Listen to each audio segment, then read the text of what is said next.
moving to Unit 2.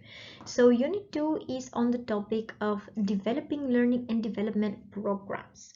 So the aim of this unit is to assess a learning and development practitioner's competence in developing learning and development programs. Okay, so here we are going to be talking about how to develop learning and development programs, how to actually design and develop them.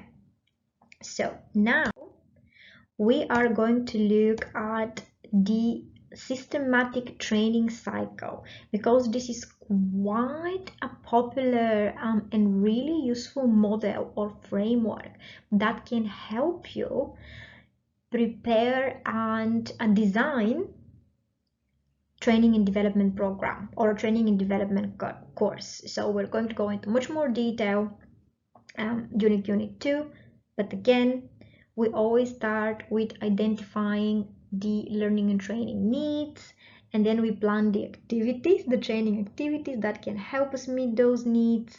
Then we deliver the training, and then we evaluate it. So when we are developing, when we're designing and developing, for instance, the training course, this is a very straightforward way of looking at the whole cycle of training, right? Which starts with understanding what we should be achieving, by what our learners will walk away with as a result of having attended the training, or let's say if you're a student, as a result of having kind of attended a lesson, and then what we need to ensure that these learning needs are met, what activities, then what resources are going to support the delivery of these activities, then the actual process of delivering the activity and engaging the participants, the learners, in the experience, in the learning experience, and of course towards the very end, evaluating it.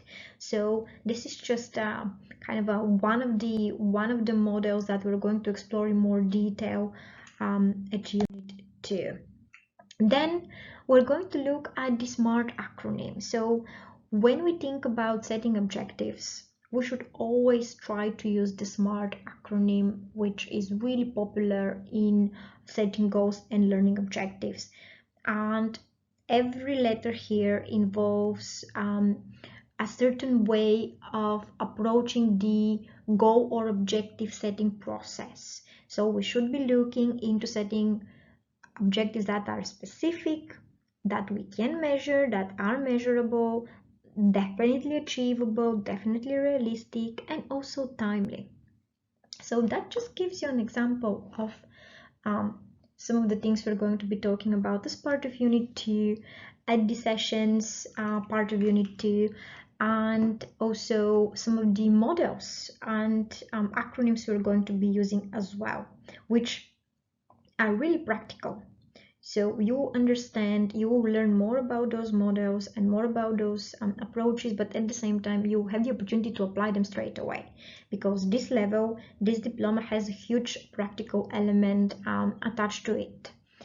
Okay, so when it comes to evaluating the actual learning and development program, again, remember we spoke about summative and formative assessment. So we're going to be looking into the assessment methods that we're going to be choosing to help us assess the program, and we're also going to be talking about types of assessment, not types of assessment, but methods of assessment. That could be on-the-job observation, it could be behavior or performance change. So we're also going to be looking at that as well, because that is quite important, that we know exactly how to evaluate the effectiveness of what we have delivered, what we have developed and delivered. Okay, so some of the things that we should be considering, and these are really important when we develop learning and development programs, are the learning and training culture of the actual company. We already spoke about the stakeholders. If we are working for an organization, how much management support we have, learning styles, also training budgets. Yes, especially if you're working in the private sector, also in the public sector, or even schools, public sector organizations. all of them work with the budget. And again, the impact of internal and external regulations. So these are some of the things that I've been kind of revisiting over and over throughout today's overview session, and by now you've probably remembered them, but these are some of the things that we are going to be discussing as a part of optional unit 2 as well, okay, because they are important. And when we develop learning and development programs, we should take in each one of those into consideration so that we are effective, but also we are compliant as well. Okay, now we are going to move to the to optional unit 3.